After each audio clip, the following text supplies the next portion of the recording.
Usa sa mga mahinungdanong butang nga magamit sa mga tao, labi na sa pangadlaw-adlaw nga panginahanglan, mao ang lana. Madato man o mapobre, daghan na mogamit niini para sa pagpaandar sa mga sakyanan, generator, makina ug uban pa. Ug sukad nga naggubat ang Russia ug Ukraine, lakip sa mga grabeng naapektuhan ang mga oil companies nga maoy nagtukmod kanila sa pagpataas sa presyo sa lana. Gumika niini, daghang mga konsumidor ang mitiyabaw sa oil price hike. Apan taliwa usab niini, aduna ba kahay mabuhat ang gobyerno sa Pilipinas sa pagkunod sa presyo? Ug unsa pud kahay anaa sa gubat sa Russia ug sa Ukraine nga apektado man ang presyo sa lana. Ang tanan natong mga pangutana matubag pinaagi sa atong paginabi kang Attorney Mark Gamalio, ang Regional Director sa Department of Energy 7, dinhilang sa GMA Regional TV Live.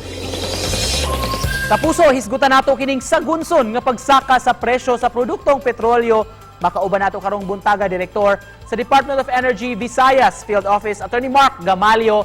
Mayong buntag, Attorney, welcome sa GMA Regional TV Live. Mayong buntag. Yes, Attorney, subay nining pagsaka sa presyo sa lana, unsa may ikasulti ninyo ini sa DOE? So kaning pagsaka sa presyo tungod ni siya sa mga factors nga dili nato mapugnan sa gawas, no. Labi na kaning tension nga nitabo, problema sa Russia o sa Ukraine. So mo gini major contributory factors nga naka-ingon ani mga spike sa fuel prices karon. Wala bagyo'y mahimo ang atong gobyerno, Attorney Gamalio, kabahin niini?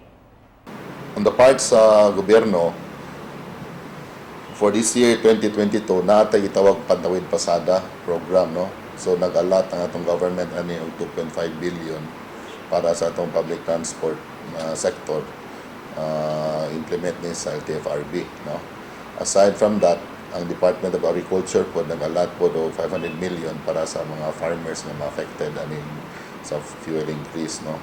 Ang part sa DOE, atong i-intensify ang ato ang monitoring, inspection, especially sa calibration sa mga dispensing pumps, as well as fuel testing sa mga fuel na naa sa mga respective retail outlet stations na within sa Philippine National Standards. Sa imong giingon kaganiha, Attorney, nga dunay gibuhat ang atong kagamhanan nganong di man mapugnan ang oil price hike.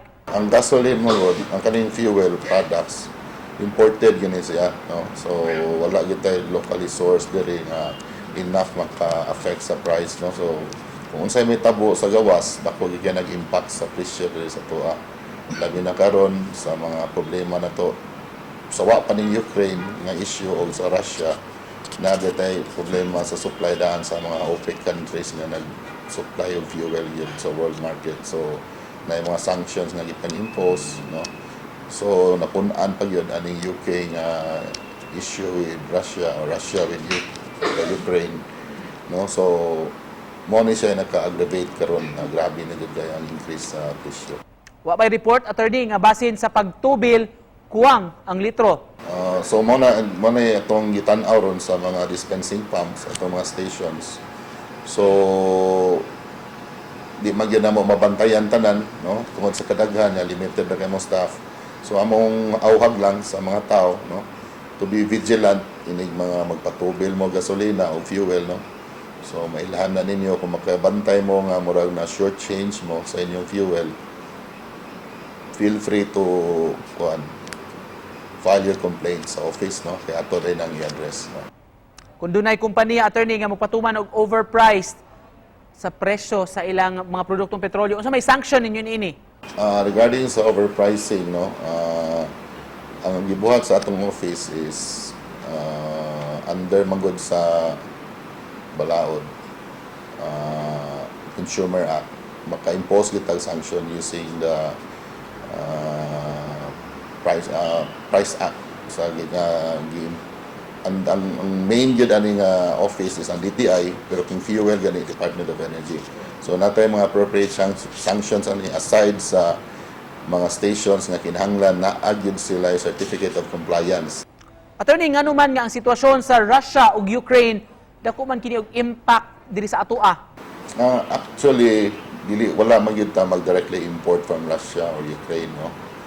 Makipikto na siya nato kay ang mga fuel coming from Russia mo na gipanggamit sa refineries kung asa ta nagkuha og fuel, asa ta nag-import. like from China, Japan, and South Korea. So kaning mga refineries within these countries nagamit niya siya Russian fuel.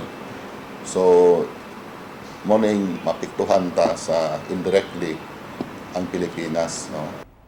Ug unsa may advice nimo attorney sa mga consumers nato subay ning maong issue? Sa atong mga consumers karon, considering nga mahal ang fuel, lakaw lang ta, gamit na ta sa atong sakyanan kung importante na kayo.